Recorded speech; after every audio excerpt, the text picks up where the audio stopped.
The mines beneath Monongah, West Virginia, blew apart on the morning of December the 6th, 1907. The blast tore through the tunnels and broke airshafts, leaving 362 men and boys dead by the official count. Many in those hills believed that the count was too low, however, for the miners took their sons and their brothers down with them to load coal, and not everyone's name found its way into a clerk's book. By some accounts, nearly 1,000 children lost their fathers. One woman who came down as part of the relief effort called Monongah, a tragic little gray town where sorrow meets one at every step. That day remains the worst mining disaster in American history. The town's grief found its way to a minister's daughter named Grace Golden Clayton, who had buried her own father some years before and felt the loss freshly now, watching the children who had lost theirs. She said it was partly the explosion that made her think about how loved most fathers are. So she went to her pastor and asked for a service for the fathers who had passed, and for all fathers. He agreed. The date was set for the 5th of July, 1908, on the Sunday nearest Grace's father's birthday. The service Grace Clayton had asked for was in part a memorial, a mourning for the Monongah fathers, held scarcely 7 months after the explosion. Unfortunately, it had the ill luck to fall the day after the 4th of July, when the town had given itself over to fireworks and celebration, and had little sorrow left over for the dead. And what grief remained went elsewhere, as a young woman of a prominent local family had died over the same holiday, and the shock of her passing and the funeral that followed drew off the town's attention. That memorial for the fathers went almost unremarked. Grace never pushed the idea further, but it was, as far as the historical record best reaches, the first known Father's Day service in America. The day, thus, had to be born again.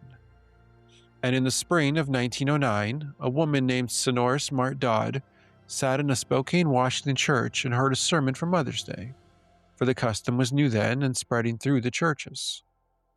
Her mind drifted from the sermon to her own life. Her mother had died in childbirth when Sonora was 16, the only daughter among 6 children. Her father, William Jackson Smart, did not take the expected action of breaking up the family and sending the children to relatives, as a widowed man was counseled to do in those days. He kept his children and raised them on the farm, becoming part of father and mother both, his daughter said, and did so without complaint until every child was grown and gone into a home of his or her own. Sonora went up to the pastor and said, "I like everything you have said about motherhood," she told him, "but somehow, father seems something apart. Do you not think it would be fair and fine to give father a place in the sun?" That question led her to write a petition, with 2 men from the YMCA signing it beside her, which she brought to ministers around Spokane.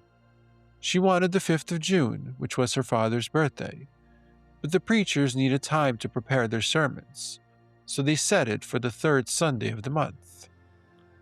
On the 6th of June, 1910, the Spokane paper announced the day on its front page, and on Sunday the 19th, the preachers of that city stood up and preached fatherhood across the town.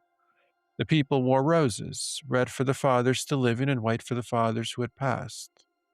Sonora Dodd rode out through the streets in a carriage with her baby beside her, carrying flowers and small gifts. The story went out over the wires. Others too began to celebrate. Presidents even offered warm words. Woodrow Wilson took part in the celebration of Spokane in 1916. Calvin Coolidge commended the day in 1924. But warm words were not law, and bills to make the holiday official kept dying in Congress.